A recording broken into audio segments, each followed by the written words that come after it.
Ok, bonsoir à tous. Alors, je suis docteur Philippine Dacosta-Noble. Pour me présenter brièvement, je suis pneumologue, comme vous l'imaginez. Je suis en Nouvelle-Calédonie depuis un peu moins de 3 ans, on va dire, et je partage mon activité à la fois au Medipôle. J'ai une petite activité où j'essaie de développer une filière de ventilation. Donc par ventilation, on entend vraiment les VNI, c'est pas du tout le sujet ce soir. Les patients qui sont en insuffisance respiratoire chronique, BPCO, pathologie neuromusculaire, sclérose latérale amyotrophique, et on essaie de pouvoir structurer un peu tout ça en lien entre l'hôpital, la médecine de ville et les prestataires qui nous épaulent pour le suivi de ces malades. D'autre part, je fais des remplacements en pneumologie au cabinet à Port-Plaisance pour le docteur Melin et au cabinet à Païta pour le docteur Maurice. Voilà, j'ai été invitée pour venir parler ce soir avec vous de pneumologie, donc je vous remercie. J'ai eu la chance parce qu'on m'a laissé sujet globalement libre avec vraiment recommandation de parler de la PPC, de la gestion en ville, du renouvellement, parce que je sais que vous êtes de plus en plus sollicités. J'ai pris la liberté pour le reste, plutôt que de choisir un sujet global et de faire la prise en charge diagnostique, thérapeutique, vraiment tout ce qui tourne autour d'un seul sujet. J'ai plutôt choisi de prendre 4 patients que j'ai vus en consultation au mois de juillet. C'est des patients que vous nous avez envoyés, à nous en pneumologie. Donc c'est des patients qui existent, hein, j'ai rien modifié, même pas enjolivé. Et ça nous permet de traverser 4 grandes pathologies qu'on voit en Nouvelle-Calédonie, les plus fréquentes, dont le SAS, vous l'avez compris. Et plutôt que de tout détailler, on va plutôt essayer de mettre en lumière les dernières recommandations, les dernières actualités qu'on a depuis, on va dire, 5-6 ans en pneumologie, sur la pneumologie de premier recours en médecine de ville. L'idée, c'est que vous puissiez, vous, dans votre pratique quotidienne, pouvoir prendre en charge le plus facilement possible, le temps d'attendre un rendez-vous de pneumologie par exemple, des patients, que ce soit au niveau diagnostique, thérapeutique ou même pour le suivi. Alors ça peut être hyper facile pour moi, c'est la première fois que j'interviens auprès de médecins généralistes. J'ai beaucoup donné de cours quand j'ai été chef de clinique, mais c'était plus les internes, les externes, les étudiants, etc. Donc je m'excuse d'avance si peut-être le topo va paraître trop facile pour certains. Vous allez vous dire, c'est que des choses qu'on connaît. Dans ces cas-là, on pourra discuter des choses un petit peu plus compliquées par la suite. Ou si, et si vous connaissez déjà tout ce dont on va aborder ce soir, chapeau, franchement, je pense qu'il n'y a pas grand-chose de plus à connaître, en tout cas en première ligne. Et je m'excuse aussi si c'est trop difficile. Alors, il ne faut pas hésiter à m'interrompre. Évidemment, on gardera le micro pour pouvoir avoir la fluidité, mais pour pas perdre le fil en cours de route. Voilà, j'avais prévu quelque chose d'un peu interactif, mais j'ai l'impression que pour plus de fluidité, peut-être que on va essayer d'interagir le plus possible, mais peut-être je vais garder le micro pour que ça puisse suivre.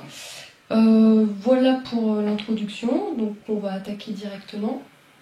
Donc là, je vais lire la diapositive, il n'y a rien de plus que ce que je vais vous lire. Donc on va attaquer avec notre premier patient. Vous recevez en consultation Monsieur N, âgé de 65 ans, qui est vietnamien. Il n'a pas d'antécédent particulier, il est fumeur actif à 50 paquets années, il ne fume pas de cannabis. Bon, question hyper importante à poser ici, il y a énormément d'intoxication au cannabis. Il a consulté ce week-end aux urgences du CHT pour majoration de dyspnée, toux, sibilant, expectoration sale, et l'évolution a été favorable avec aérosol, corticothérapie orale, antibiothérapie par augmentin, et quand vous l'interrogez, habituellement, il présente dyspnée pour la marche en terrain plat, une toux chronique matinale et des expectorations claires et propres. Quel est votre diagnostic? Est-ce que quelqu'un a quelque chose? Ouais, BPCO, décompensation de BPCO, quel est le facteur déclenchant? Il n'y a pas de piège, hein. Il tousse, il crache sale. Ouais, sur infection bronchique. Alors, est-ce que ça vous choque qu'il ait eu des corticoïdes et qu'il se soit amélioré? Non. Est-ce que vous avez des idées sur les corticoïdes et l'actualité dans la BPCO, les exacerbations? C'est plus recommandé. En fait, ça n'a jamais été réellement recommandé. Il n'y a pas vraiment de consensus là-dessus. À une époque, on en mettait, après on n'en mettait plus, après on en met. Honnêtement, là, il n'y a carrément aucune reco. Moi, des différents endroits où j'ai pu passer, les personnes qui font vraiment de la BPCO et qui travaillent, j'ai l'impression qu'on peut retenir 2 grandes indications corticoïdes dans l'exacerbation de BPCO. C'est un patient qui ne va pas mieux au bout de 48 heures, donc vous lui mettez le traitement standard, on renforce son traitement de fond, on traite le facteur déclenchant, des aérosols, de la kiné, hyper important, et puis vous le revoyez 48-72 heures après, il n'y a rien qui change, et bien là, ça peut être légitime d'essayer un petit peu de corticoïdes. La dose, on évite de dépasser 40-50 mg. Et autre situation, c'est des des patients que vous connaissez, qui font des exacerbations et qui ont déjà... Et en fait, ils s'améliorent qu'avec les corticoïdes, vous le savez. Ça vaut le coup de le noter dans les dossiers parce qu'il y a vraiment un profil de patients comme ça. Ils s'améliorent. L'exacerbation, il leur faut des corticoïdes, c'est comme ça. Donc c'est à peu près les deux situations où on peut en mettre. Donc exacerbation de BPCO, contexte de surinfection bronchique. Et si on devait réaliser un seul examen pour confirmer la BPCO, qu'est-ce que vous choisissez ? Spirométrie, ouais. Alors, spirométrie, là je redétaille un tout petit peu ce qu'on peut faire nous en pneumologie et ce que vous pouvez faire du coup dans votre cabinet. Donc on a les EFR, j'entends souvent les EFR, quel charabia pour moi, j'y comprends rien. Donc les EFR, c'est épreuve fonctionnelle respiratoire, ça comprend tout un tas de panels d'examens qu'on peut pratiquer. Et le plus important, le seul à retenir pour vous, c'est la spirométrie. Je sais que certains d'entre vous en ont dans les cabinets, certains peut-être les utilisent déjà. Ouais. Des mini-spiromètres? Ouais, mini-spiromètres, des petits spiromètres, il y a différents types de tailles, il y en a dans des petites valises, il y en a des tout petits qui se connectent à l'ordinateur. Bon, c'est pas trop des choses que vous avez. Bon, ça peut valoir le coup. Alors, j'ai quelques collègues qui sont pas là ce soir qui m'ont dit qu'ils les avaient, mais principalement dans le tiroir en tout cas. Ça peut valoir le coup parce que la spirométrie, quand on sait la faire, c'est pas très compliqué, ça peut être un sujet qu'on peut aborder une prochaine fois sans problème. On fait faire la courbe des bivolumes au patient, il gonfle à fond, il souffle fort, après on lui fait faire une capacité vitale, il gonfle tranquille, il vit tranquille, et donc on peut mesurer notre rapport de Tifno, on peut voir si y a un trouble obstructif, on peut mesurer le VMS, on peut voir à quel degré de trouble on est, et on a tout de suite un diagnostic. On diagnostique quasi l'intégralité des pathologies respiratoires. Le reste des EFR, c'est la plethysmographie, c'est la grosse cabine, on mesure tous les volumes pour voir s'il y a des troubles restrictifs, etc. En pratique, ça ne nous sert pas grandement, à part dans les pathologies interstitielles. Bon, alors en médecine courante, pas du tout. En pneumologie au cabinet, pas tellement. C'est plutôt des choses finalement hospitalières. Voilà. On peut aussi... on peut discuter un petit peu de spirométrie après pour ceux qui le veulent. Alors, comment est-ce que vous classez sa BPCO? Des petites idées? On n'a pas le VMS. Alors, on n'a pas le VMS, ok. Est-ce qu'on a besoin du VMS pour la classer? Ouais, ça dépend de la classification. On parle de dyspnée d'effort ici. Est-ce qu'on parle d'autre chose?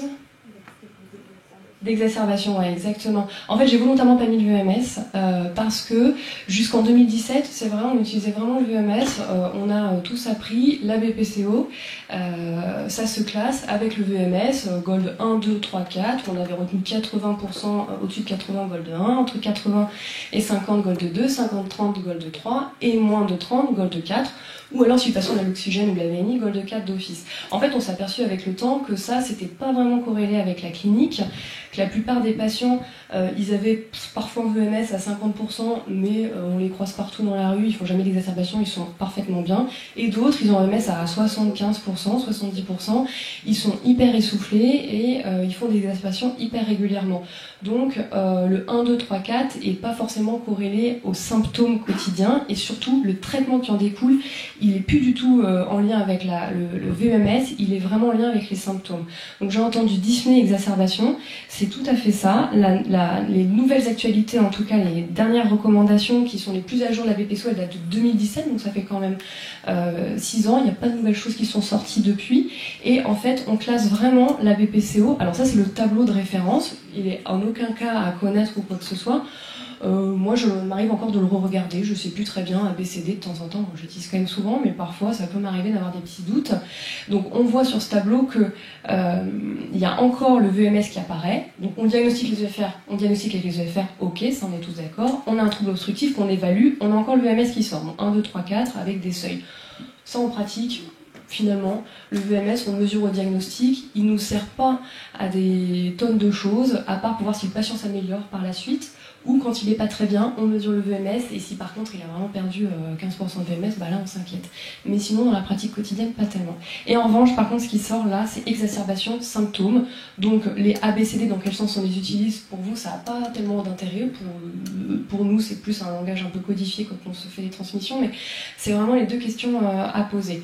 Donc, il y en a donc 3. Les symptômes, est-ce que le patient est essoufflé ou pas? Et donc là, l'essoufflement, il y a plein de scores de dyspnée qui existent, mais si vous aviez que 3 minutes pour interroger votre patient en consultation, et que vous voulez tout de suite savoir s'il va bien ou pas, tout de suite voir ce que vous allez faire de son traitement, le temps qu'il puisse revoir quelqu'un en pneumologie, vous lui demandez s'il est essoufflé, et pour savoir s'il est essoufflé, moi je me base sur la dyspnée MMRC, mais peu importe, en fait quasiment toutes les dyspnées, elles ont ce cut-off de quand le patient marche à plein, à son rythme, est-ce qu'il est essoufflé. Si oui, il est vraiment dans la case des patients essoufflés, sinon, eh ben, il est essoufflé, mais en tout cas, c'est pas un critère probant pour décider de changer un traitement ou de se baser sur quelque chose. Est-ce qu'il fait des exacerbations?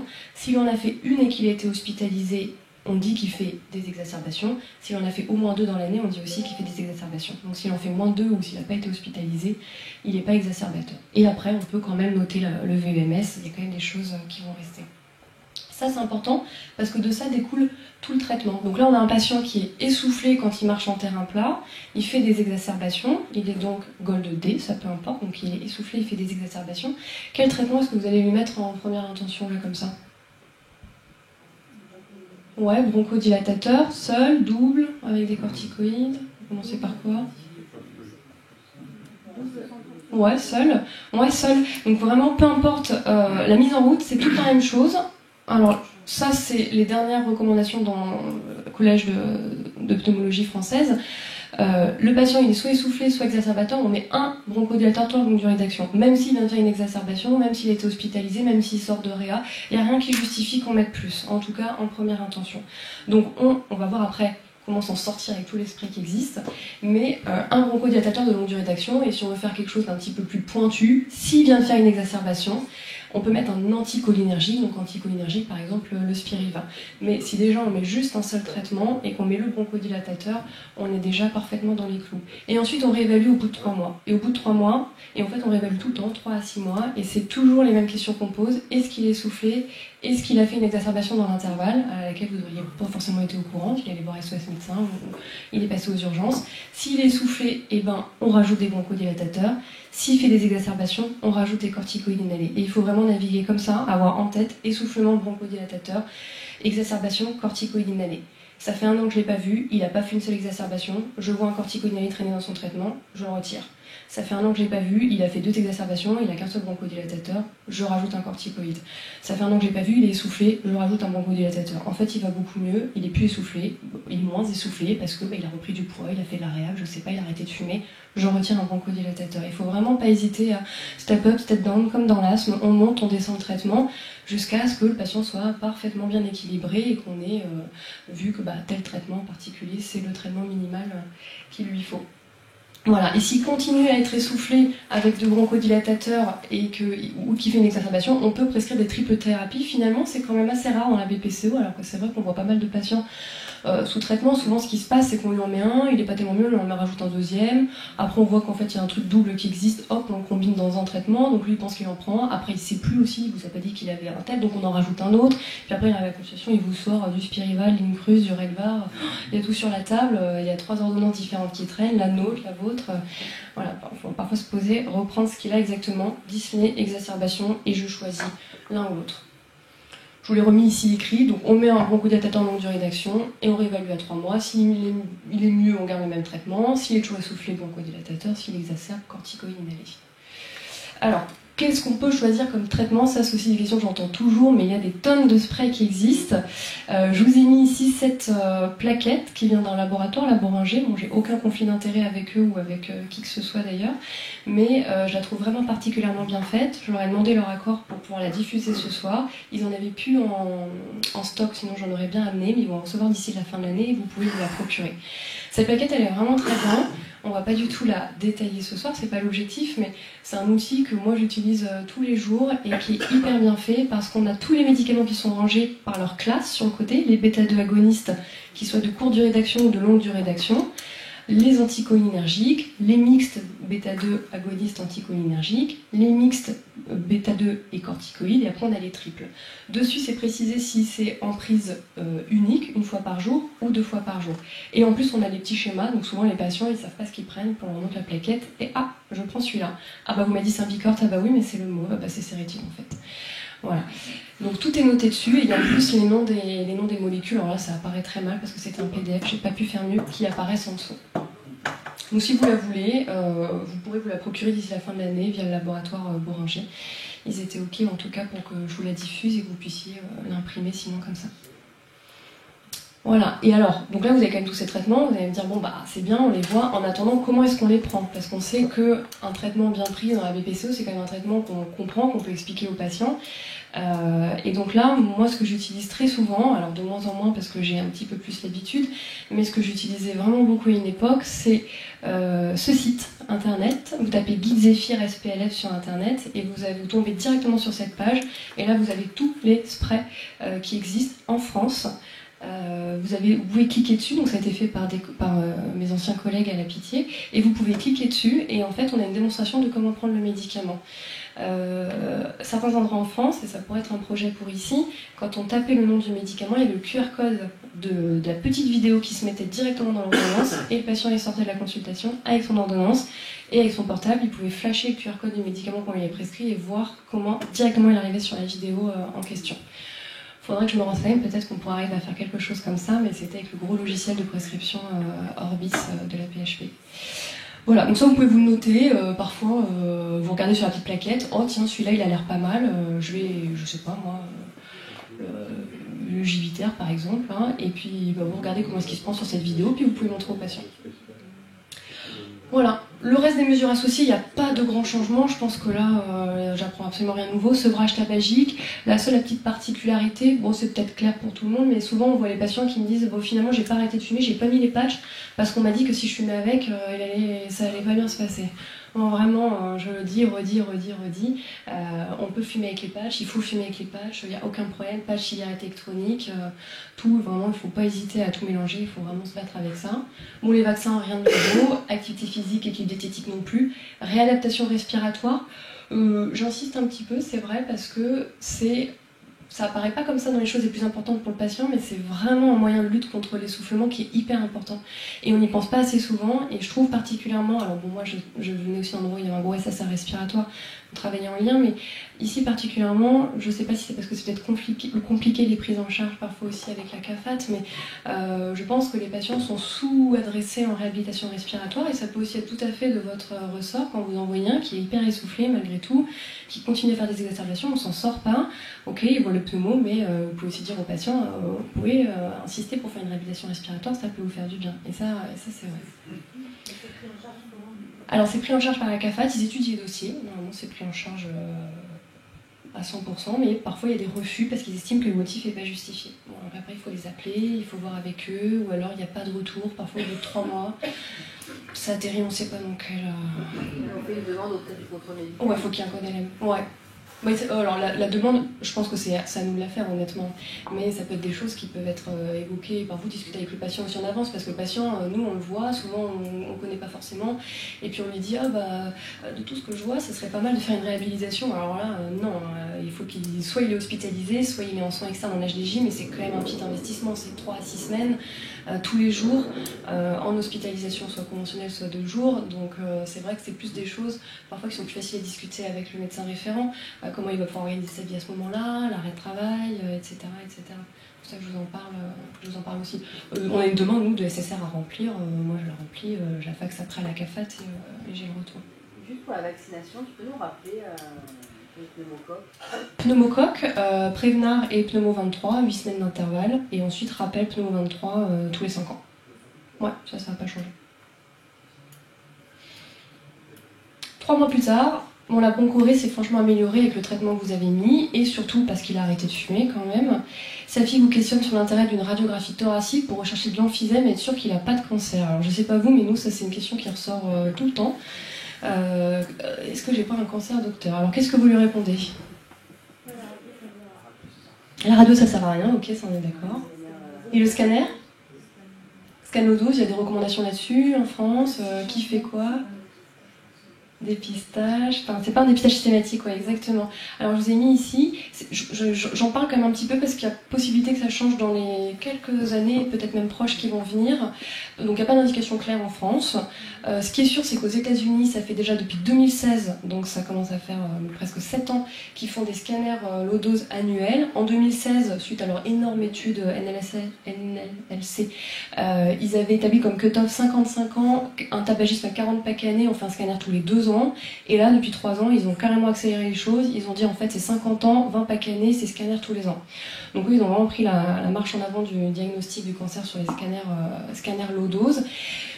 En France, pour l'instant, on est au stade de méta-analyse, on est en train de voir ce qui se passe. Ce qui est sûr, c'est qu'il n'y a pas d'effet sur la mortalité, a priori, il n'y a pas de signal dessus. En revanche, les cancers sont diagnostiqués beaucoup plus tôt, donc il y a plus de cancers qui sont opérés, par exemple. Donc, je n'ai pas de résultats pour l'instant ou de recommandations à vous donner. Globalement, ça diverge selon les praticiens, même au sein du monde pneumologique. Il y en a qui font, il y en a qui font pas. Il y en a quand même beaucoup qui font.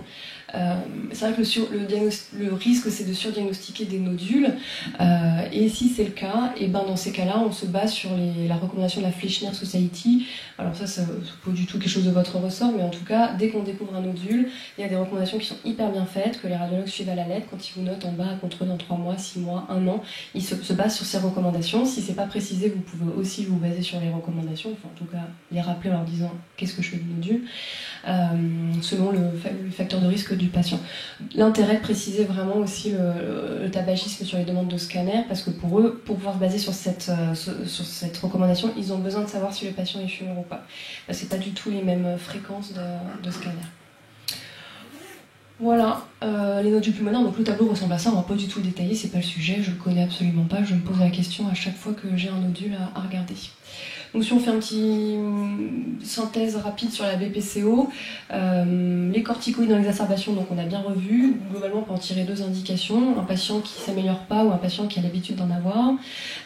Les questions à poser, si on n'a que quelques minutes pour faire le point avec le patient, est-ce qu'il est soufflé, est-ce qu'il est exacerbateur? Et de là, on ajuste nos traitements, bronchodilatateur, corticoïde.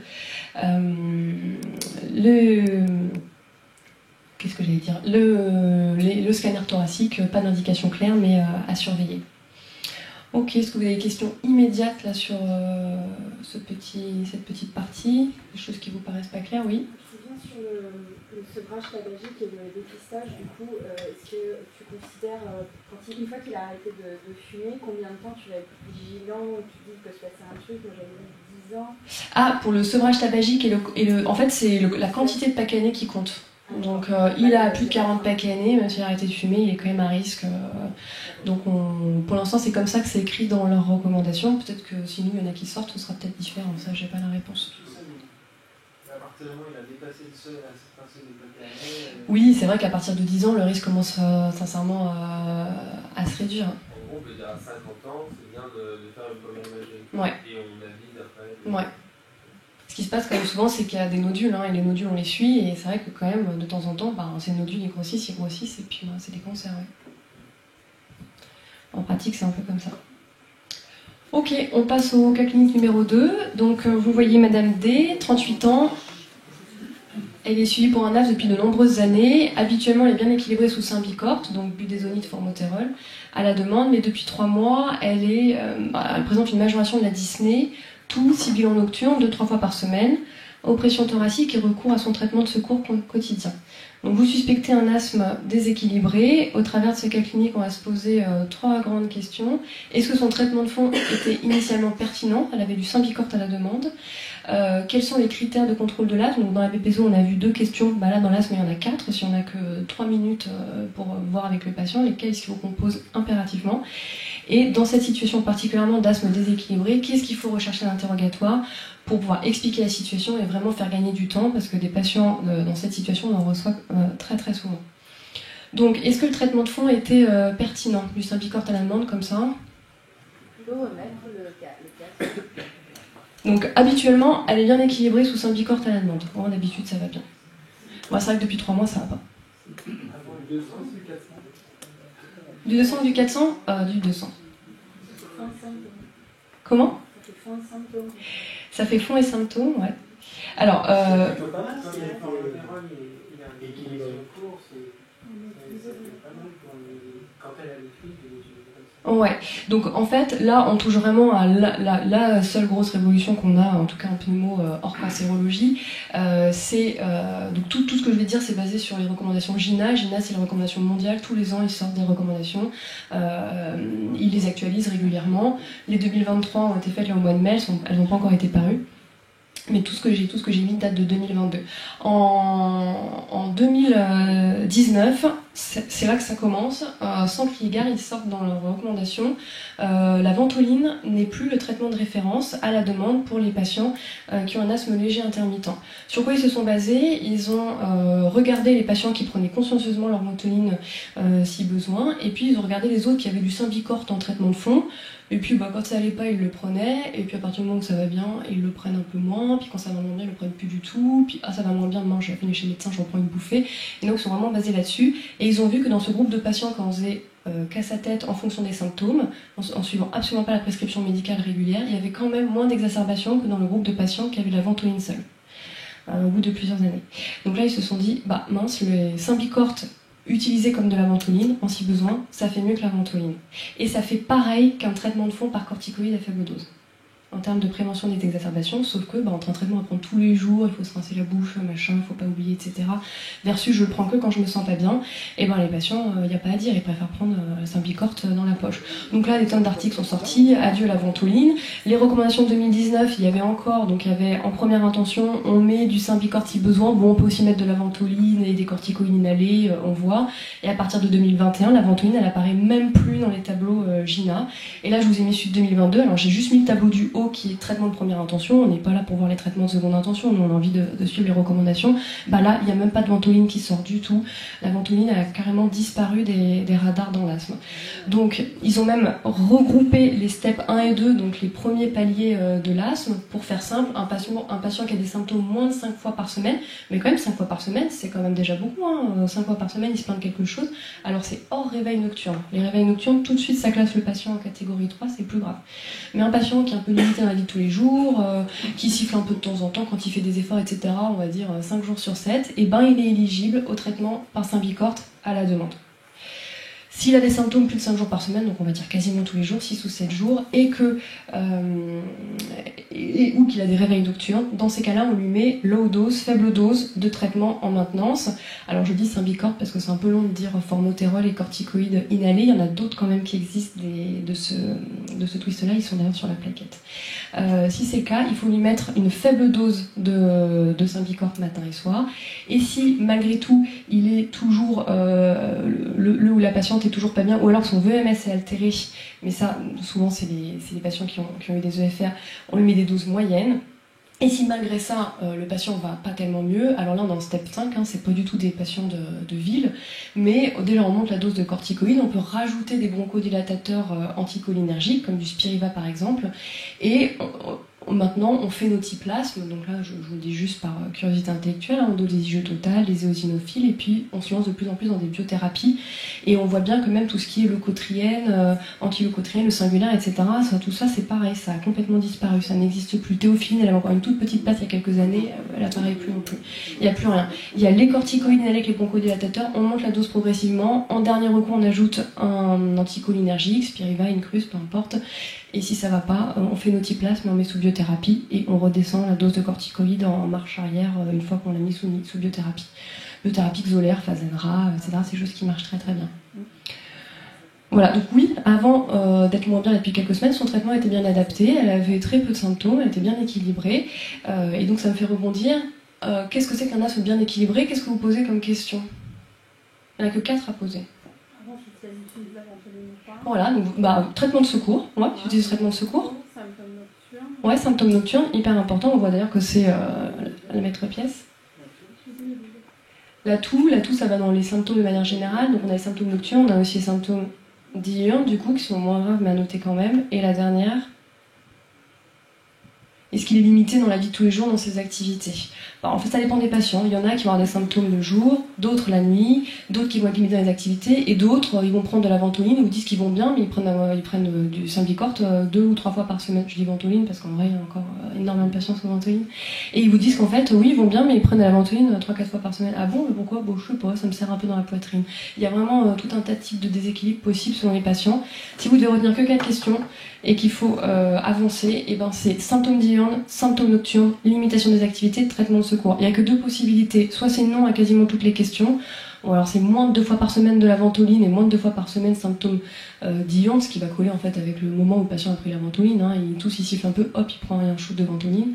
Et le reste, pas de limitation d'activité, pas de symptômes nocturnes. Si on répond oui à une seule des questions, c'est partiellement équilibré, voire déséquilibré, ça change rien, ça revient au même, il faut adapter son traitement. Adapter son traitement ou rechercher donc les facteurs aggravants, les facteurs qui vont faire que tout est déséquilibré. Tout est déséquilibré. Donc justement chez elle, chez n'importe qui, qu'est-ce que vous recherchez pour expliquer que d'un coup un asthme qui allait super bien, il se met à être hyper symptomatique, le patient n'est pas bien, il arrive à votre consultation comme ça. Déménagement, ouais, donc qu'est-ce qu'on entend par déménagement? Environnement, ouais.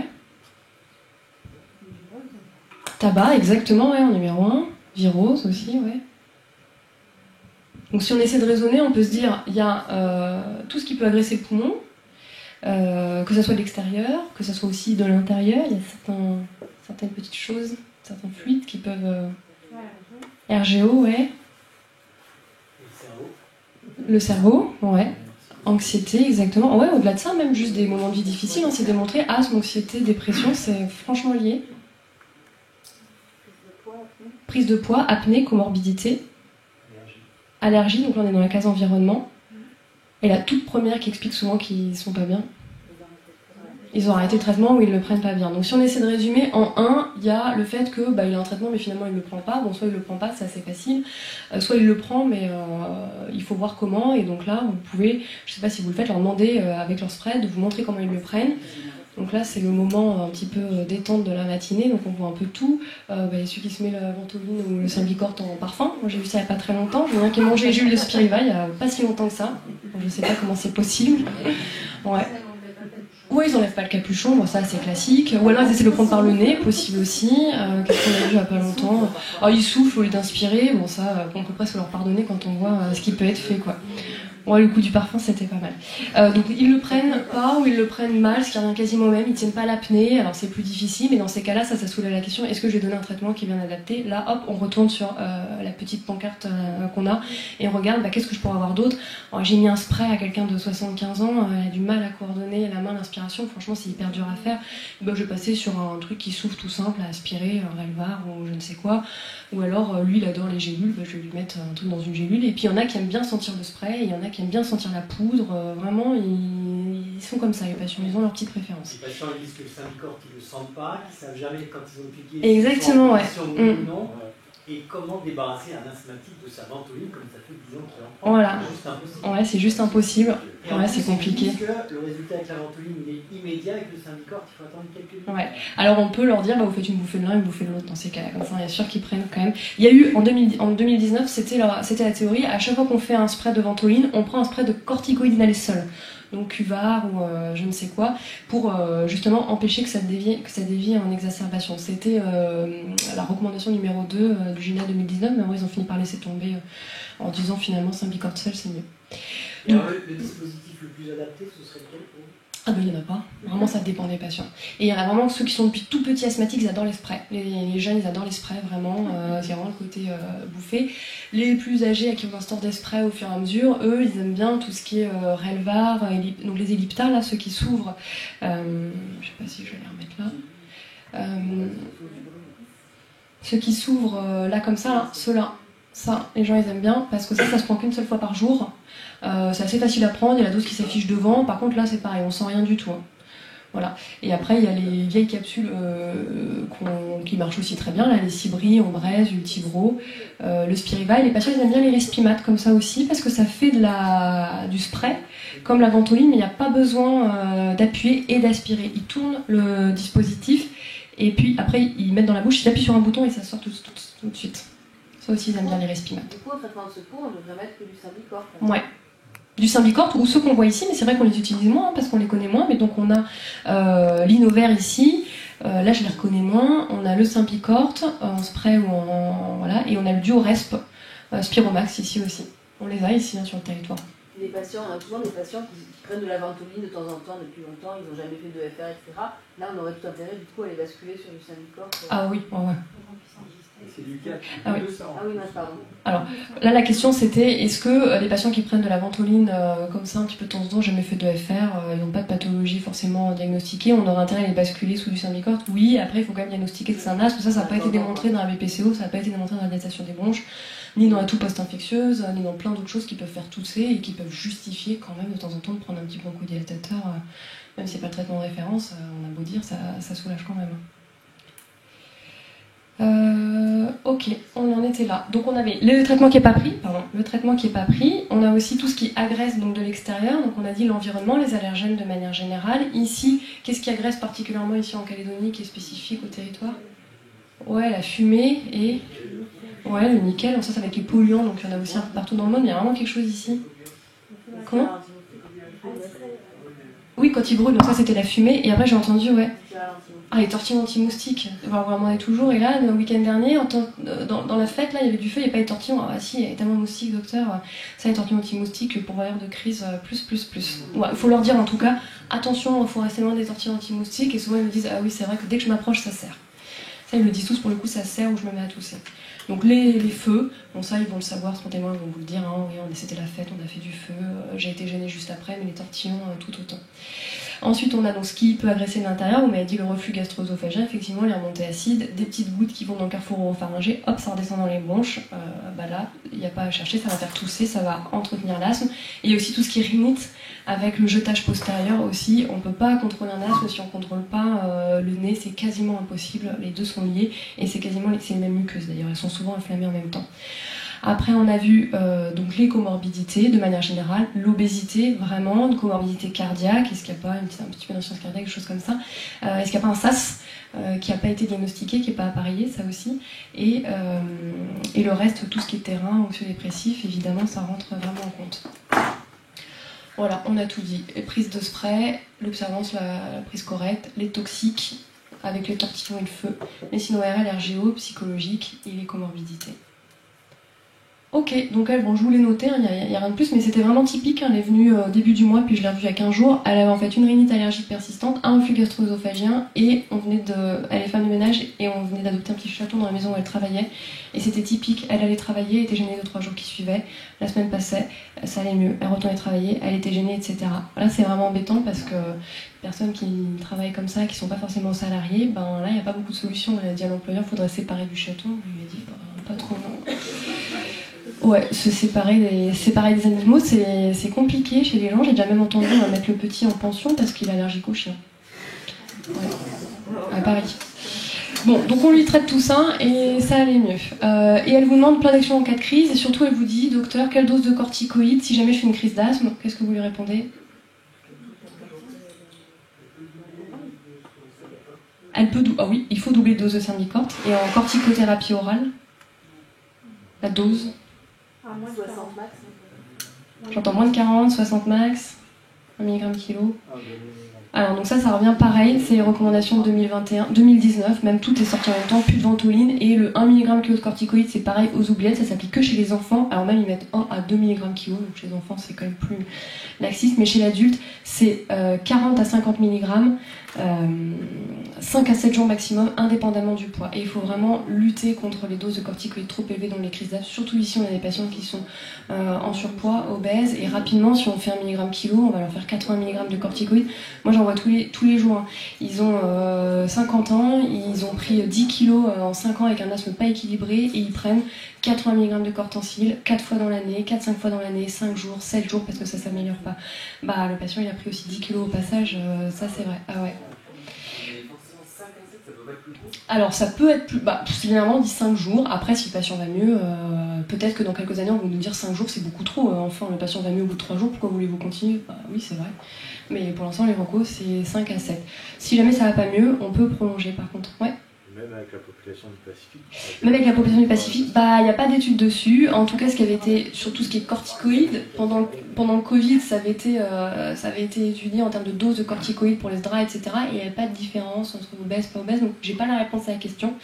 Mais ces études-là, c'est mondial. Hein. Donc, ça englobe pas que la France et l'IMC français, ça englobe les États-Unis, ça englobe plein d'autres spots dans le monde où les IMC sont pas aussi menus qu'en métropole. De pourquoi est-ce que c'est plafonné? Non, en tout cas moi je l'ai pas. Je ne saurais pas répondre.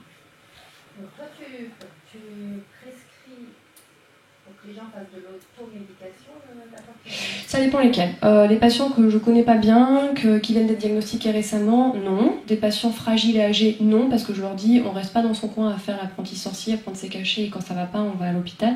Ceux qui se connaissent bien, qui ont bien compris la maladie, qui savent comment ça marche, oui, parce que ils vont savoir quand consulter quand ça va pas, et ça va leur éviter, si jamais ils sont je ne sais où et qu'il leur faut 4-5 heures pour terminer leurs affaires avant d'aller consulter un médecin, de pouvoir prendre un cachet tout de suite et d'empêcher que ça dégénère comme ça en fait.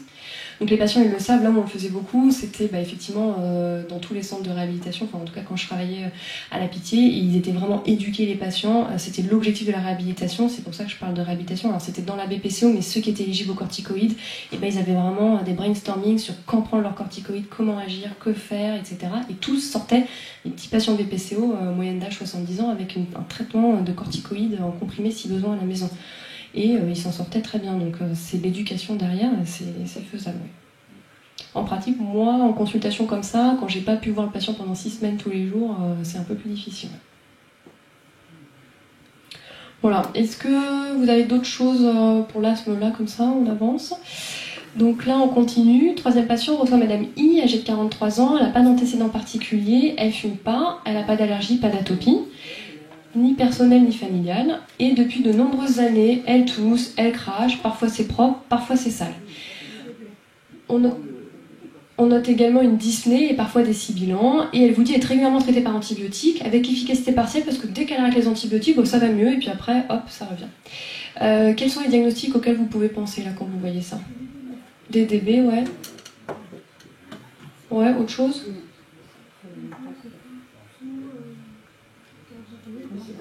BPCO, alors BPCO, elle fume pas. Après, on pourrait avoir des BPCO non tabagiques, il y en a ici évidemment. BPCO ou asthme, en fait.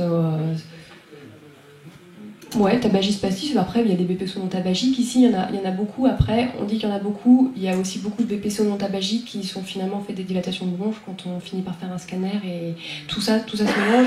Et en voyant ça comme ça, un patient une fois, c'est quasiment impossible de faire la part des choses. On peut quand même penser un petit peu d'asthme. Bon, 43 ans, c'est pas l'âge, mais ça peut encore venir. Le fait qu'il n'y ait pas d'atopie, effectivement, ça plaide pas trop en faveur.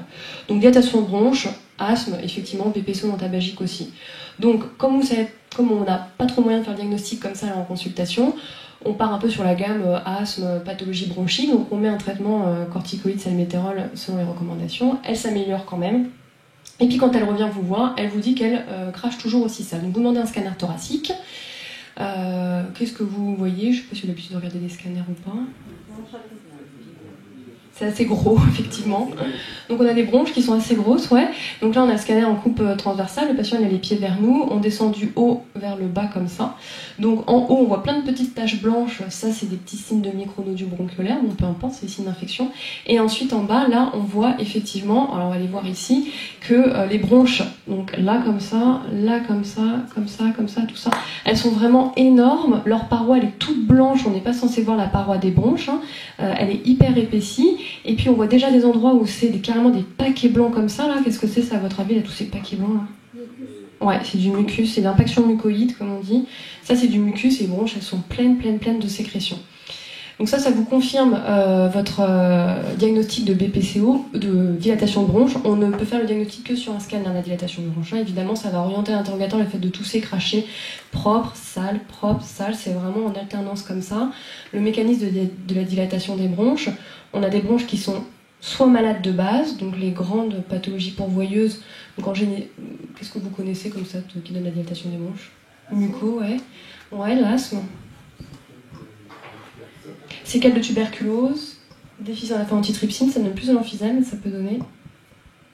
Donc on a soit une pathologie génétique, mucoviscidose, dyskinésie ciliaire, etc. Il n'y a pas de mucoviscidose dans la population mélanésienne ici. En revanche, il y a peut-être quand même quelque chose de génétique, ça n'a jamais été vraiment étudié.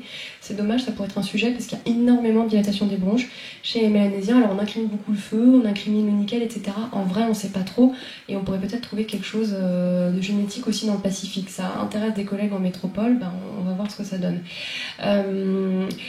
On a aussi dans les maladies de système, les maladies inflammatoires, ça sort un peu de la pneumologie de recours, mais donc l'immuniki, ça donne énormément les maladies de Crohn, RCH, de dilatation de bronche, la polyarthrite rhumatoïde, et après on a tout ce qui est séquelles. Séquelles d'infection de l'enfance maltraitée, séquelles de tuberculose, séquelles de corps étranger, voilà. Et après toute pathologie bronchique, quelle qu'elle soit, d'une simple infection pulmonaire qui a terminé en réanimation avec un SDRA, de l'asthme qui n'est pas hyper bien soigné, de la BPCO, en fait l'inflammation chronique va entraîner une inflammation, donc l'inflammation chronique entraîne une hypersécrétion de mucus. L'hypersécrétion de mucus, c'est la bactérie qui se développe dedans et on rentre dans le mécanisme d'infection bactérienne chronique. Infection bactérienne chronique, c'est vraiment le terme.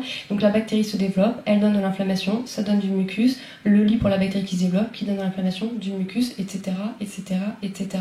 Et en fait, chez ces patients, souvent, ils reçoivent des antibiotiques comme ça qui ne sont pas forcément adaptés. La bactérie en question, qui ne sont pas du tout des bactéries classiques de surinfection, de BPCO ou quoi que ce soit, bah du coup elle reçoit ça la traite un petit peu, puis elle a acquis quelques résistances, et puis ça continue.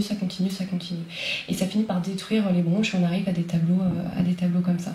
Donc là, cette patiente, elle vient vous voir, elle tousse, elle crache sale, vous tombez sur ce scanner, le radiologue vous écrit dilatation de bronche, impaction mucoïde, etc. Qu'est-ce que vous faites pour la soigner? On me l'envoie. Avec plaisir.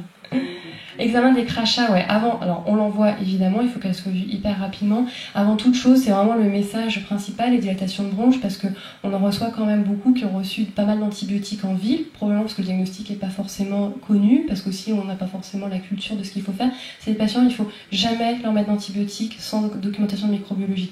Jamais, jamais, jamais. C'est quelque chose, on a le temps d'attendre, c'est des choses qui sont sur des semaines et des mois.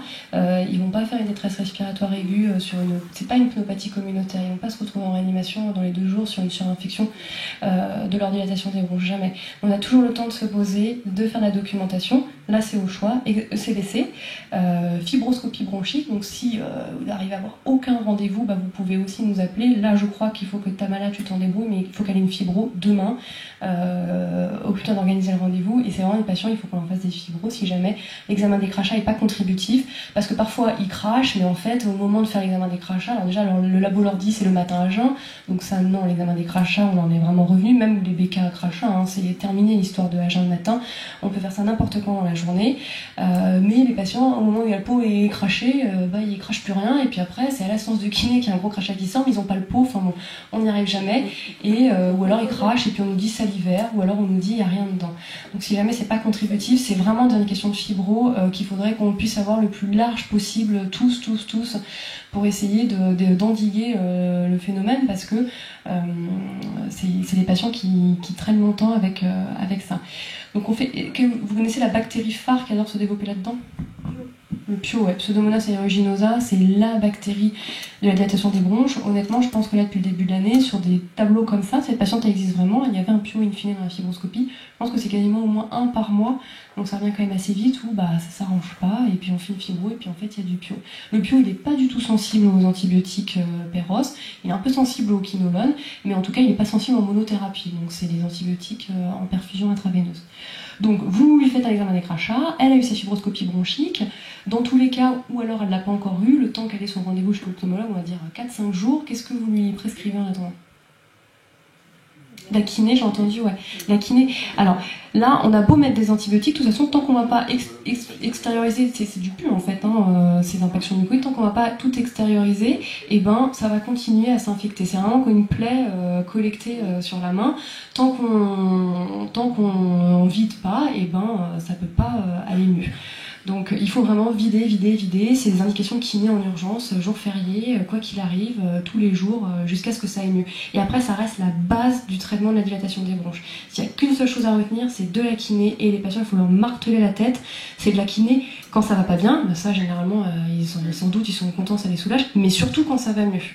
Surtout quand ça va mieux, parce que là, encore une fois, ils vont dire « Oh voilà, ça va mieux, les séances de kiné, ça me barbe ». Il faut garder au moins 2 séances de kiné par semaine, c'est vraiment fondamental, parce que ça empêche d'arriver à des situations comme ça, où ça stagne progressivement, on sent rien, et puis d'un coup, c'est trop plein, et puis là, ça se surinfecte. Vraiment, il n'y a pas très longtemps, une jeune patiente mucoviscidose, elle fait de la kiné très régulièrement, elle a assez rigoureuse, mais son kiné est parti en vacances. Elle n'aime pas voir les remplaçants.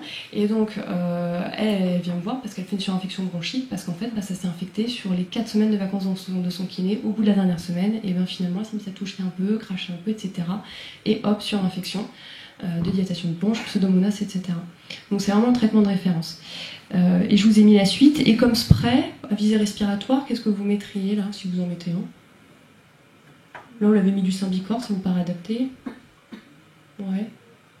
Bon, vous savez pas trop.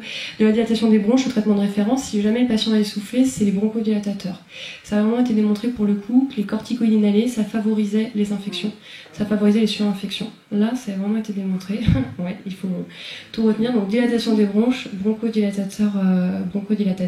Rien ou bronchodilatateur, hein. C'est pas obligatoire de mettre un traitement. Vraiment, c'est kiné le plus important. Je vous l'ai mis là. Donc, on évite au maximum de traiter à l'aveugle, on fait examen des crachats, on recherche le PIO, on fait de la kiné, bronchodilatateur longue durée d'action si besoin, et je vous ai mis ici les macrolides, parce qu'on en voit quand même souvent passer en ville des macrolides, Zitromax, 3 fois par semaine. Historiquement, l'indication en pneumologie des macrolides à visée anti-inflammatoire, ça a été dans la dilatation des bronches, chez les patients mucos, colonisés à pseudomonas. Donc ça avait quand même coché pas mal de cases. Par extension, on a commencé à dire en fait dans la dilatation des bronches, même si c'est pas la muco, on pourrait peut-être quand même essayer d'en mettre, ça marche. Même si finalement il n'est pas colonisé à pseudomonas, on pourrait, ok. Et puis là finalement, on peut aussi un peu dans la BPCO et dans l'asthme par extension sur le côté anti-inflammatoire. Mais historiquement, c'est vraiment dans cette indication-là. Et je vous rappelle, tout patient qui a du Zitromax au long cours, il faut vraiment surveiller le QT, parce qu'il y a des effets, hein, on entend parfois des histoires d'allongement du QT, torsade de pointe, etc. C'est rare, mais ça existe, et pour le coup... Quand en plus on n'est pas dans la DDB mucoviscose colonisée à pio et qu'on est un peu en dehors des clous, c'est un peu dommage d'avoir un effet aussi grave. Voilà, est-ce que vous avez des questions là-dessus? Dilatation des bronches, je pense que c'est moins votre quotidien que le reste, mais je voulais vraiment qu'on revoie cette histoire de documentation. Patient BPCO et plus dilatation des bronches. Ouais. Moi, il y a beaucoup les deux. Alors, il y a dilatation des bronches et dilatation des bronches. Hein. C'est vrai que c'est difficile. Parfois, c'est noté sur le scanner et sans regarder les images, on a du mal à voir exactement ce qu'il en est. De temps en temps, c'est quelques bronches un peu dilatées. Mais c'est vraiment des patients qui, encore plus, nécessitent de la kiné respiratoire et des ECBC quand ils sont pas bien de temps en temps. Quand ils ont une autre pathologie associée, ils sont plus sujets à se coloniser. Ils sont plus sujets à avoir des germes un peu plus classiques quand ils font des surinfections que le vrai patient qui a authentiquement une dilatation des bronches. On n'en voit pas beaucoup parce qu'en fait, ouais, il y a beaucoup de choses qui sont aussi notées asthme dégradé et quand on cherche et qu'on reprend un petit peu le dossier, en fait, c'est la dilatation des bronches seule. C'est que la dilatation des bronches et l'asthme, c'est finalement les manifestations de toux, de sifflements qui viennent parce qu'en fait, les bronches, elles marchent pas. Mais il n'y a pas authentiquement de l'asthme. Les patients ne sont pas allergiques, il n'y a pas de famille allergique, asthmatique ou quoi que ce soit. Ils sont depuis tout petits étiquetés asthmatiques, mais en fait, ils ont une dilatation des bronches. Et il faut leur retirer leurs corticoïdes, et il faut leur faire de la kiné, et il faut leur faire des examens des crachats. Et c'est vraiment des diagnostics difficiles à rattraper, mais je pense qu'il y a un gros travail dessus qu'on peut faire. Ouais. C'est de la kiné dirigée ou c'est l'auto-kiné Alors, kiné, avec un kiné, parce qu'ils vont vous dire « Oui, mais je fais la kiné moi-même. » Oui, mais non, parce que vraiment, c'est de la kiné avec des exercices... Parce qu'on a de gros problèmes avec la CAFA. Ouais, pour la dilatation des bronches, c'est pris en charge quand c'est en LM. Ouais.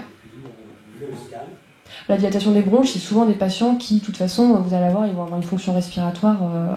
Soit c'est des choses très légères, bon, voilà, ils ont moins ce problème de bronchorrhée chronique, mais les dilatations des bronches, comme on voit, les vrais, ils sont tous très sévères. Par contre, pour le coup, il n'y a pas trop de gamme de légers à modérés, comme dans l'asthme et la BPCO. Généralement, quand les bronches elles sont dilatées, c'est là que le VMS, pour le coup, il est à 35-40%. Il y a plein de patients, on sera en France, ils seraient ainsi sur liste de greffe, hein, greffe pulmonaire.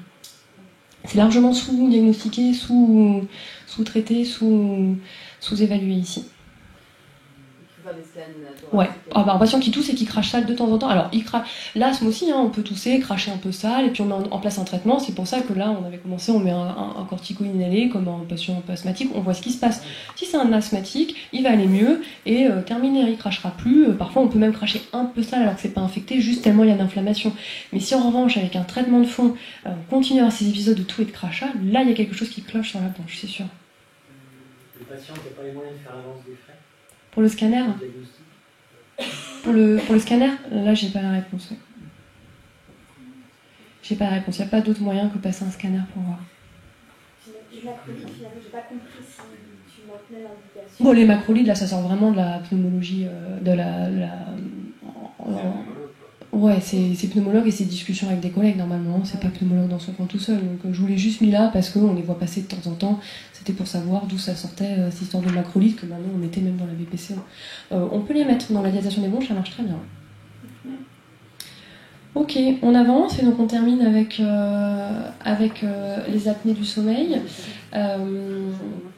Donc vous recevez en consultation Gilbert, âgé de 40 ans. Dans les antécédents, on note une hypertension artérielle diagnostiquée récemment, une dyslipidémie, un poids à 119 kg, une taille à 1m76, donc on est autour de 33-34 comme ça, et il vous dit s'endormir parfois au volant. Donc là, pas de suspense, on suspecte un syndrome d'apnée du sommeil, et donc on va voir ce qu'on peut faire ensemble avec ça. Donc vous lui demandez un examen, qu'est-ce que vous lui demandez? Qu'est-ce que vous connaissez? Polysomno, ouais. Quelqu'un connaît un autre examen que polysomnographie? Polygraphie, est-ce que vous voyez un peu la différence entre les deux? Ouais, je vois les trucs sur la tête comme ça. Donc je vous mets les deux ici tout de suite. On demande principalement que des polygraphies. En fait, polysomnographie, c'est excessivement rare. Déjà, il n'y en a que 2 sur tout le territoire, même en ce moment qu'un seul. C'est vraiment quelque chose qu'on demande qu'en seconde intention. Polygraphie, donc c'est le patient à gauche. Ça va vraiment, on a les capteurs, le minimum de ce qui nous est utile pour diagnostiquer une apnée du sommeil. Donc on a un flux nasal. Donc là, que le patient respire par le nez ou par la bouche, ça revient au même, hein, ça mesure de la même manière. Donc là, on va voir si le patient y respire, et bon, s'il y a une apnée, ça veut dire arrêt du débit d'air pendant 10 secondes, ou une hypopnée, ça baisse de plus de 90%. Donc ça nous sert à mesurer notre débit respiratoire. On n'a pas de capteur cardiaque dans la polygraphie ici, donc ça on les oublie. Ensuite, on a des capteurs un oxymètre au bout du doigt, donc la saturation et la fréquence cardiaque. Quand le débit respiratoire s'arrête et qu'il fait une apnée, et ben là on voit est-ce que le taux d'oxygène juste après l'apnée se met à chuter, il y a toujours un petit retard, c'est normal le temps que ça descende ou pas. Ça nous aide à pouvoir coter nos apnées. Et on a des sangles thoraciques, donc c'est tout aussi simple, une thoracique, une abdominale. Là ce qu'on veut voir c'est j'ai plus d'air qui rentre dans mon malade, donc il respire, j'ai plus rien. Et là, qu'est-ce qui se passe? Est-ce que panique à bord, on essaie de faire rentrer de l'air quand même, donc il y a agitation des sangles thoraciques jusqu'à ce que le ton d'oxygène baisse tellement que poum, ça se réouvre? Ou est-ce que justement, il se passe rien, en fait la commande elle vient au niveau cérébral, c'est une apnée centrale, en fait on arrête de respirer, il se passe plus rien, ni au niveau du nez, ni au niveau des sangles. Et on a un petit boîtier qui enregistre le tout, il est soit sur le ventre, soit sur le poignet, peu importe. Donc ça nous donne réponse à la plupart de nos questions de recherche d'apnée du sommeil. On a rarement besoin de faire plus. Polysomnographie, donc ici on a 2 appareils qui existent. C'est exactement la même chose sur toute la partie respiratoire et en plus ça va nous apporter des informations neurologiques du sommeil. Donc on a tous les capteurs cérébraux qui vont permettre de voir dans quelle phase de sommeil on est, lent, profond, paradoxal, combien de temps met le patient à s'endormir, est-ce que c'est normal ou pas, est-ce qu'il fait la bonne durée de sommeil paradoxal, la bonne durée de sommeil lent profond, etc. On a aussi les capteurs oculaires qui nous aident à voir dans quelle phase de sommeil on peut être. Et par rapport à la polygraphie, alors l'indication qu'on pourrait avoir, c'est une polygraphie qui est normale. Donc là, les puristes du sommeil dans les grands centres en France, eux, ils font pas de polygraphie parce qu'ils vont dire « mais comment est-ce que tu peux être sûr que ton patient a dormi avec ta polygraphie? Elle est pas si mal que ça, mais en fait, est-ce qu'il a vraiment fait du sommeil paradoxal ?» Voilà, on ne peut pas répondre, on n'a pas les capteurs. Donc dans un monde idéal, c'est vrai, vous avez raison de dire polysomnographie, on ne ferait que des polysomnographies à tout le monde, on aurait exactement nos phases de sommeil, on interpréterait que les moments où le patient dort et pas ceux où il est allongé dans le lit en se disant « oh, là-bas, cet appareil, j'arrive pas à dormir, il n'y a pas d'apnée ». Bah oui, en fait, il a les yeux ouverts dans le lit, mais nous, on ne peut pas le savoir parce qu'on n'est pas avec lui. Voilà. Donc généralement on fait des polysomnographies ici du fait de l'accessibilité quand on a une polygraphie qui n'est pas concluante quand même, qu'on a des symptômes, que l'examen est il y a un SAS mais léger, ou en tout cas ça colle pas avec les symptômes, ou qu'on suspecte une pathologie neurologique. Là ça sort carrément du cadre, pathologie neurologique, des troubles d'endormissement, des troubles épileptiques, des choses je ne sais quoi. Qui les interprètent, les polysomnos? Les polysomnos, c'est des techniciens du sommeil qui sont formés à ça avec le DU du sommeil. Donc il y a une infirmière et un aide-soignant qui sont formés tous les deux et qui interprètent dans le laboratoire du sommeil. Ouais. pourquoi pas de capteurs cardiaques sur le pays en Calédonie? Mais c'est pas en Calédonie, je sais pas pourquoi ils sont là, j'en ai jamais vu avec des capteurs. Il y en a peut-être qui existent, mais moi, tous ceux que j'ai vus, j'ai jamais vu de capteur cardiaque. J'ai la saturation avec le pouls, mais j'ai jamais mis de patch ECG. Donc il y en a peut-être qui existent comme ça, mais je les connais pas. Par contre, dans la police sono, ça existe. Donc je vous ai mis ici, juste par curiosité, voir à quoi ça ressemble quand on lit un enregistrement du sommeil. Donc on a exactement tout ce qu'on vient de dire avant, dans le même ordre. Là, on a le flux nasal. Donc le patient, on attaque direct par une apnée, on voit qu'il ne se passe rien. Donc là, l'échelle, c'est 5 minutes, hein, donc on est par tranche de 20 secondes, si je dis pas de on est par tranche de 30 secondes. Donc là, il attaque directement avec 1 minute d'apnée. Hop. Et là, il se met à reprendre la respiration. Hop, on est reparti pour 30 secondes. Et il arrête, il repart, il arrête, il repart, il essaie de respirer comme il peut, et il arrête, il repart, il arrête. En parallèle, on voit bien la saturation, donc là il est en apnée, il est parti à 100%, donc il a un peu de réserve, ça tient tranquillement. Bon là, à un moment donné quand même, ça finit par chuter, il a repris sa respiration, mais ça continue à descendre, il a un petit retard, hop, ça remonte, là il fait une apnée, hop, ça rechute, là il respire, ça remonte, là il fait une apnée, ça rechute, là il a respiré un tout petit peu, ça remonte, il refait une apnée, boum, ça descend, on voit même plus jusqu'à combien, mais je pense 50 à peu près de stats, et après ça remonte. Voilà. Donc ça, et donc là on se dit, ok, il fait des apnées, c'est confirmé, enfin sous réserve qu'il y en ait plus que 30 par heure, on va le voir après.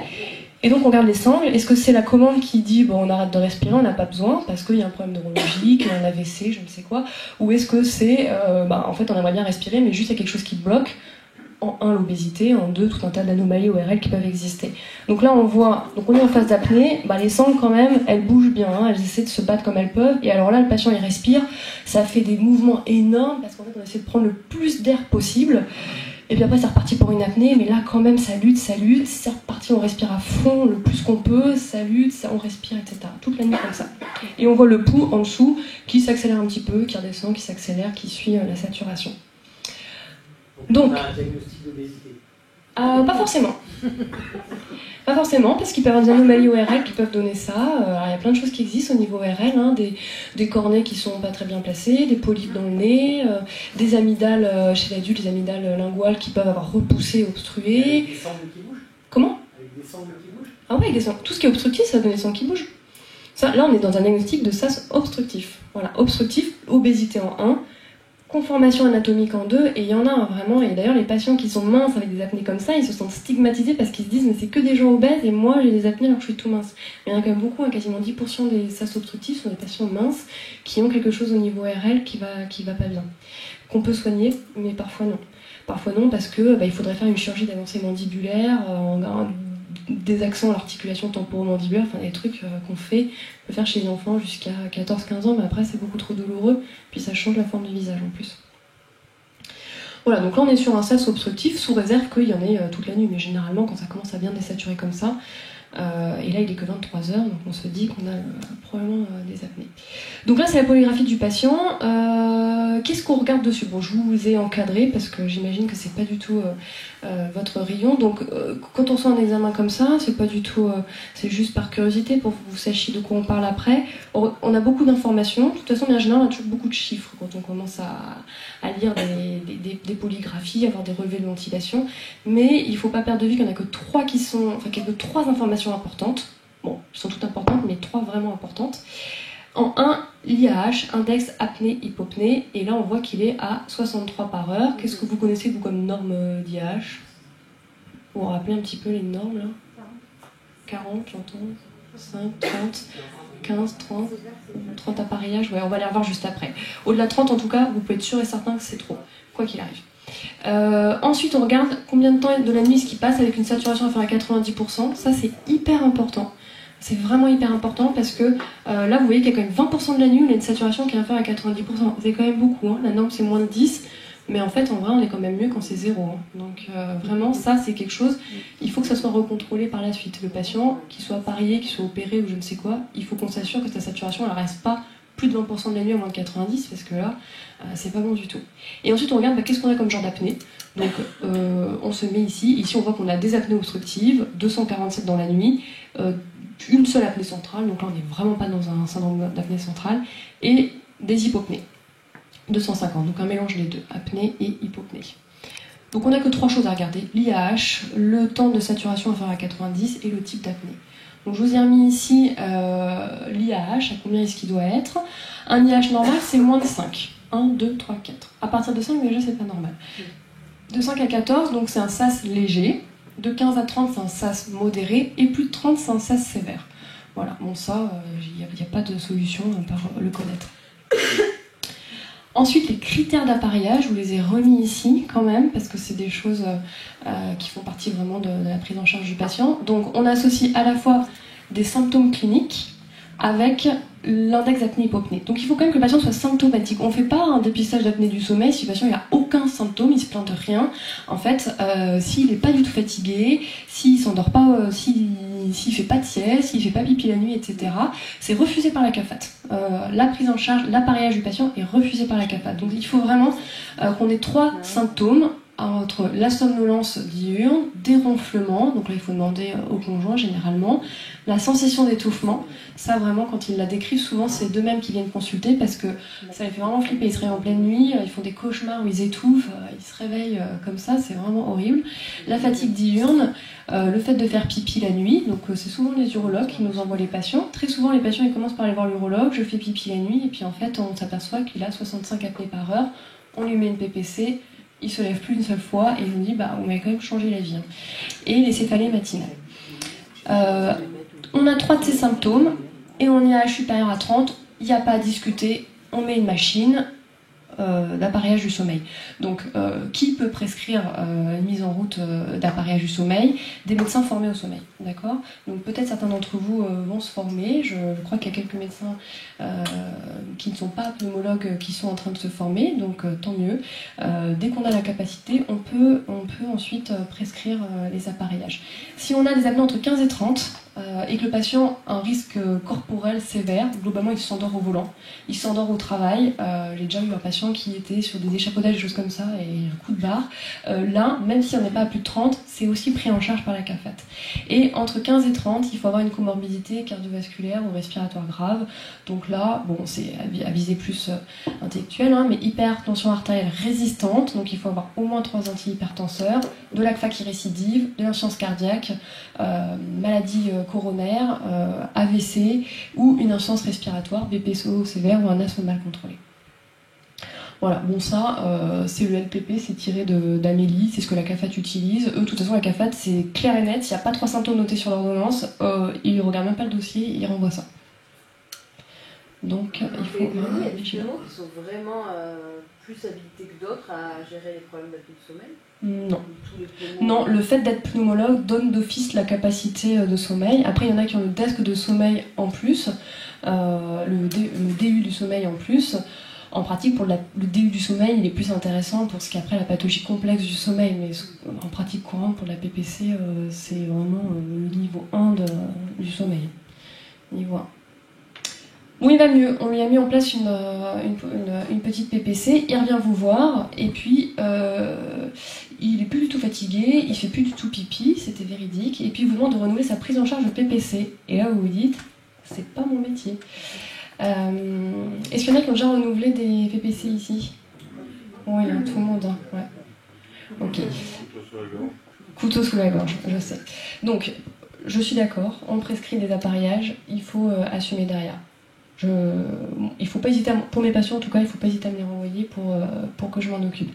Voilà. En attendant, on m'a quand même demandé de parler de ça ce soir, donc on va le faire. Je vais essayer de vous donner un petit kit de survie très synthétique de comment faire si j'ai le couteau sous la gorge et qu'en fait, in fine, qui est-ce qui va trinquer? C'est le patient, parce que si sa PPC n'est pas renouvelée et que la CAFAT s'en aperçoit parce qu'elle est sur ce dossier à ce moment-là, et ben en fait, elle va lui envoyer la facture et il va falloir que ça se règle entre le prestataire et le patient, mais il y a quelqu'un qui va devoir payer.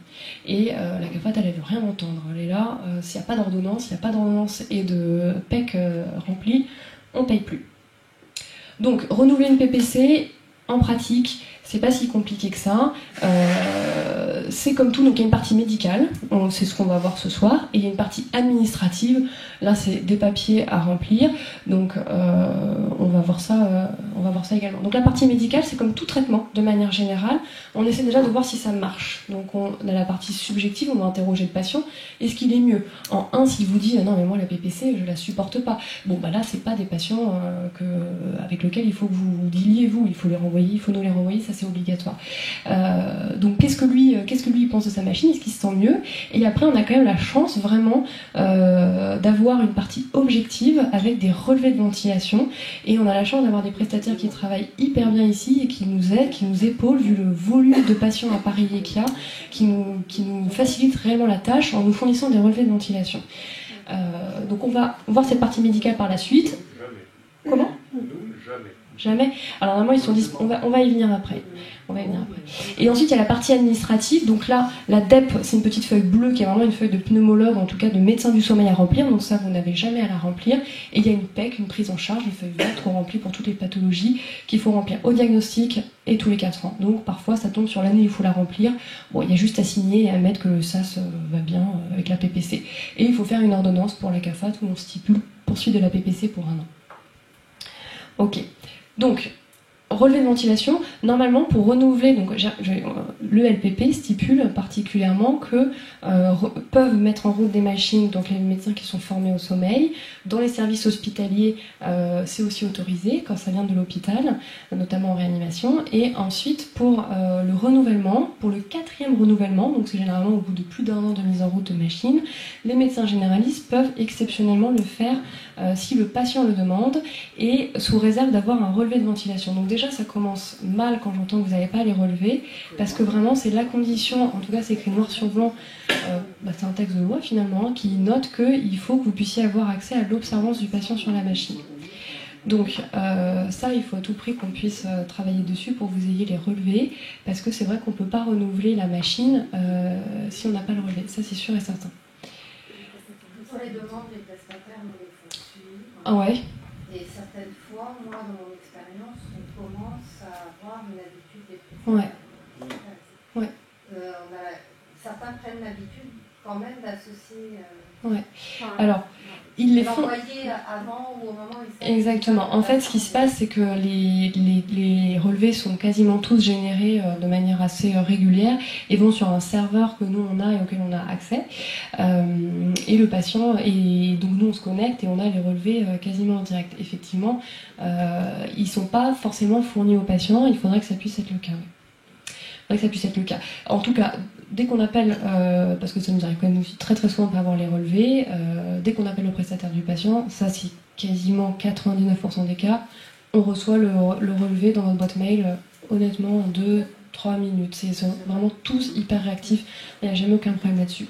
Donc en tout cas, il vous faut un relevé, c'est ce qui vous couvre aussi pour avoir renouvelé une PPC en tant que médecin généraliste. Donc sur un relevé, il va y avoir aussi beaucoup d'informations et on va voir que en fait, il y a besoin que de 3 choses à regarder et on va passer quelques relevés ensuite, là, une dizaine globalement, et vous allez voir que malgré tous les chiffres, malgré toutes les présentations, c'est tout le temps la même chose.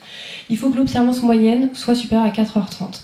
Alors, dans les études, pour que ça soit efficace pour les patients, on dit 4 heures, mais pour une raison obscure, c'est 4h30 pour les prises en charge, que ce soit CAFAT, ou sur le site Amélie, etc. Donc, on retient 4h30 parce qu'on est quand même soucieux que le patient n'ait pas de discontinuité, notamment financière. Ensuite, pour que le traitement soit efficace, il faut que l'air que reçoit le patient, il ne faut pas qu'il y ait de fuite. S'il y a des fuites, automatiquement, le traitement n'est pas efficace. Et il faut que notre IAH soit redevenu à moins de 5. Donc vous n'avez que 3 informations à regarder. Quelle est l'observance du malade? Quelles sont les fuites? Quel est l'IAH? Et donc là, on va commencer à regarder. Donc, pourquoi ça s'est mis comme ça?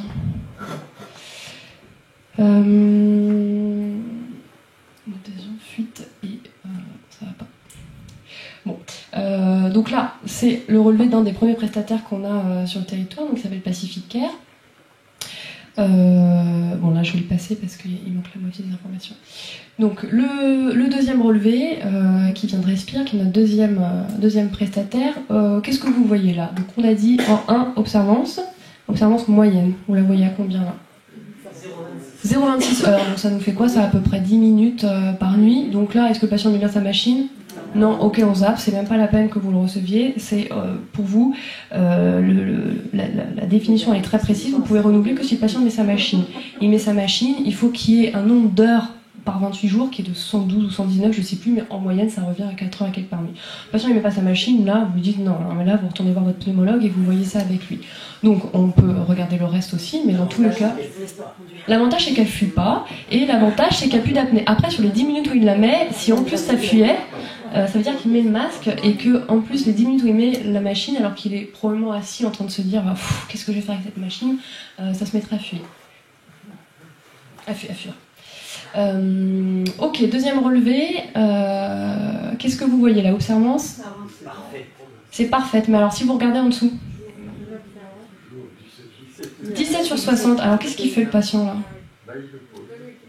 Il la met pas le week-end, ou alors il la met pas en vacances, ou alors il la met que le week-end, ou il la met pas quand il est avec sa nouvelle compagne. Mais ça j'ai déjà entendu. Ah oui, maman, vous vous rendez pas compte, un week-end sur deux j'enchaîne ma nouvelle compagne, elle veut pas que je mette la machine. D'accord, on va changer de compagne. Donc là, effectivement, l'observance est pas mal. Donc vous êtes en droit de dire je vais renouveler sa machine. En attendant, il faut lui rappeler, attendez monsieur, on n'est pas non plus... il faut que ça soit efficace. Pour que ça soit efficace, il faut quand même la mettre tous les jours. C'est pas on prend l'aspirine un jour sur deux et ça va être bon. Bah, c'est exactement pareil la PPC. Ok. Exactement, lui doit la mettre... voilà, il dit qu'il a été malade ou pas, hein, il est parti je sais pas où en vacances et la machine, puis il l'a laissée à la maison, quoi. Les fuites, c'est combien? 14 litres par minute, donc on a dit que ça devait être inférieur à 30, donc là c'est bon. Et l'IH résiduel, il est à combien? On a dit que ça devait être donc 1,7 et on a dit que ça devait être inférieur à combien? À 5, donc là c'est bon. Donc là ça c'est ok, vous pouvez renouveler, vous lui dites quand même, c'est mieux de la mettre tous les jours. Ok, ensuite on passe, donc la troisième prestataire, Oxypac. Qu'est-ce que vous voyez là-dessus? Alors j'ai coupé. J'ai pesé? Ah oui, non mais j'ai coupé certaines informations de patients, puis pour que ça rentre bien dans les diapos. Généralement on a quand même le poids, on a pas mal d'informations. Qu'est-ce que vous voyez là? 5h34, donc là, c'est bon, mais il la met tous les jours ou pas? Vous voyez ça où? 93%, donc bon, c'est pas trop mal, il y a quand même quelques nuits, il était en camping, je sais pas où, il n'y avait pas d'électricité, ok, il l'a pas mise. Les fuites. 39 trop, on a dit moins 30, donc là c'est pareil. Non, là il faut, la machine elle est pas optimale. Alors sur des fuites, je pense que vous pouvez quand même vous permettre de renouveler la machine parce que les prestataires ils vont faire le travail derrière. Eux ils voient ça, ils vont pas attendre que vous leur disiez de changer le masque pour le faire. C'est des choses qu'ils vont faire spontanément. Donc ça, les fuites ça fuit, donc ça serait quand même bien de revoir le masque. On regarde l'IAH. Il a combien? 0,9, donc là on a dit moins 2,5, donc c'est bon, ok, on lui renouvelle sa machine. Donc vous voyez, c'est une présentation différente, il y a aussi des informations, des textes, etc. Mais c'est finalement les mêmes infos. Là, on est avec SMP, Société Médicale du Pacifique. Qu'est-ce que vous voyez ici? Observance. 12 sur 12, donc 100%, 5h57, c'est bon? C'est bon, c'est bien. Ensuite, les fuites. 3,6 litres par minute, c'est bien. C'est bien, ok. IAH. IAH 13,4, non là par contre on renouvelle pas, on a dit pour le coup observance IAH, il faut que ça ce soit nickel, sinon là on sait pas du tout ce qu'on renouvelle. En plus vous voyez écrit en dessous RCS, donc là qu'est-ce que c'est? Donc ça non, là le patient on renouvelle pas. Moi avec ce rapport vous allez voir votre pneumologue et vous voyez ça avec lui. Pneumologue ou n'importe quel médecin qui a prescrit la machine qui est habilité. Comment? Rendez-vous avec des délais, c'est ça qui est... Ouais, alors là, ça vaut le coup d'appeler au cabinet en disant ce patient, il faut qu'il soit vu. Il faut qu'il soit vu, ouais. Il faut qu'il soit vu. Il faut transmettre à l'accueil. Il faut que quelqu'un le reçoive dans la semaine. Puis on ne peut pas laisser un patient avec des apnées qui traînent comme ça. Surtout là, c'est peut-être des apnées centrales, on n'en sait rien. RCS, c'est la respiration de Cheyne-Stokes. Donc là, on a des choses un peu plus complexes. Ok, alors là on nous donne ça cette fois-ci. Oula, là il y a plein de chiffres aussi. Alors qu'est-ce qu'on voit? Utilisation moyenne. Super, à 4h, 11 jours. Ok, où est-ce qu'on voit utilisation moyenne? Ouais, 5h57. Et c'est bon? Oui, c'est bon. Ok, ensuite on cherche les fuites. 95e percentile, on a dit, on les voit où? 3,6, voilà, donc c'est bon aussi. Et là, on cherche IAH, 13,4, bah là aussi. En fait, ça c'est exactement la même chose, c'est juste que c'est présenté différemment. Ça c'est quand c'est extrait par la machine, et ça c'est quand c'est traité et mis en page par le prestataire, c'est la même chose. Voilà, je vous ai entouré. Ici, qu'est-ce qu'on voit? Observance 8h25, ah oui, là on voit ceux qui ont besoin de lunettes. 8h25, jour de non-utilisation, 0. Donc ça c'est bien, il la met bien. Ok, les fuites? Peut-être. Les fuites? 12, ouais, donc ça c'est bon. IAH, IAH c'est 1. 0,1 c'est index hypopnée et IAH apnée hypopnée 1. Donc là, on est bon, c'est nickel. Et ok, ensuite ici, dernier prestataire, Isis Calédonie, utilisation moyenne, 3h54, pas terrible du tout, donc ça c'est pareil, hein. C'est pas terrible. Les fuites, au 95e percentile, on a dit 2,6, ok, IAH, non, 22, alors là, non, ça va pas du tout. Ok. Tous les prestataires se valent pour les machines, c'est les mêmes appareillages? Ouais, c'est les mêmes appareillages, tout le monde travaille très bien. Ils ont tous les mêmes machines. Ok, est-ce que vous avez des questions sur le SAS? Non. Donc, comment? Ah oui, pour les enfants, là, moi je m'occupe pas du tout du SAS des enfants, je pourrais pas répondre aux questions. Ouais, exactement. Et puis les critères d'appareillage sont très très restreints, il y a très peu d'indications, à juste titre, hein. Ouais, il n'y en a pas beaucoup. Bon, après, nous on ne travaille pas du tout en SAS de l'enfant, donc je ne saurais même pas la démographie du SAS de l'enfant ici. Mais oui, c'est des choses très très particulières, tout ça, ça s'applique pas du tout. Même l'IAH, les valeurs que j'ai données de moins de 5, 15, 30, c'est pas du tout ça chez l'enfant. Chez l'enfant, il n'y a pas d'apnée, normalement 0. Du coup, les enfants, les relevés, on les envoie au pédiatre? Pour les enfants, alors là, je saurais pas dire. Parce qu'on vous demande de renouveler les machines des enfants. Si on fait un diagnostic, par exemple, pour interpréter la polygraphie. Alors, les polygraphies, nous, on peut les faire aussi. Et après, souvent, les enfants, c'est conformation anatomique ORL, hein, comme chez les adultes, c'est les amygdales quasiment tout le temps. Donc ça, nous, on envoie beaucoup des enfants, pour le coup, avec des syndromes d'apnée du sommeil. On leur fait la polygraphie, ils ont 2, 3, 5 parfois d'IAH, 10 quand c'est vraiment énorme. On les envoie chez l'ORL, on recontrôle après, et ça rentre dans l'ordre. Par contre, il faut les recontrôler. Ouais, c'est vrai que parfois, ils sont un peu perdus du circuit. On leur retient les amygdales et les végétations. Ça va mieux, mais ça vaut le coup de refaire un petit contrôle parce que les amygdales, elles peuvent repousser. Il y en a les plus basses, les linguales qui peuvent pousser aussi. Parfois, ils ont aussi de la rhinite, des choses comme ça. Donc, ça vaut le coup de recontrôler 6 mois, 1 an après toute prise en charge au VRL. Est-ce que la PPC, par contre, peut ne plus être utile pour certains patients? Est-ce que la PPC peut ne plus être utile? Ah oui, excellente question. La PPC, quand le patient a des apnées du sommeil avec de l'obésité, il perd du poids. Évidemment, de toute façon, là vous allez vite le voir, il va vous dire je la supporte plus. Généralement quand même c'est bien supporté la PPC. Bon, pas tout le temps, hein, mais ça reste quand même quelque chose. Au début c'est dur, mais ça reste quand même quelque chose. Les patients ils sont tellement fatigués que quand on leur met la machine et qu'ils récupèrent un sommeil plus court, de meilleure qualité, ils font plus la sieste, ils font plus pipi, etc. Les choses sont bien réglées. Globalement, le retour, c'est quand même plus souvent vous avez changé la vie, je suis en pleine forme, que c'est une horreur votre truc, j'en veux pas. Donc quand ils commencent à perdre du poids, au niveau anatomique, en fait ça change et ils la supportent plus la machine. Et de toute façon, ils viennent vous voir et vous disent bon, ça fait 3 mois que j'ai pas mise. Ah ok, bon, on refait la polygraphie et puis d'apnée. 90% d'obèses, est-ce que c'est un facteur de risque cardiovasculaire indépendant? Le SAS, je ne crois pas qu'il soit rangé comme tel, mais comme il est pourvoyeur d'AVC, pourvoyeur d'hypertension artérielle, oui, ça rentre par ce mécanisme, ouais.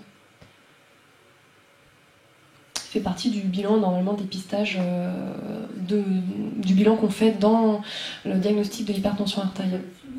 On reçoit beaucoup de patients par les cardiologues pour recherche de SAS. Je viens de trouver de la tension, recherche de SAS.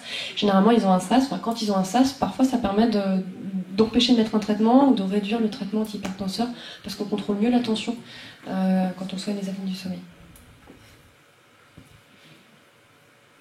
Ok, donc j'ai mis une toute dernière diapo. Donc si on reprend tout ce qu'on a échangé ce soir, dans la BPCO, si on devait retenir que 2 choses, c'est qu'on évalue la dyspnée exacerbation.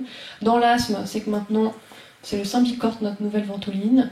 Dans la dilatation des bronches, documentation microbiologique, jamais d'antibiotiques à l'aveugle, vraiment jamais, de la kiné. Et dans le SAS, on a toujours notre grille d'évaluation quand on renouvelle les PPC, observance, fuite, IH. Voilà, est-ce que vous avez d'autres questions sur la globalité du topo? Non, on a tout échangé au fur et à mesure.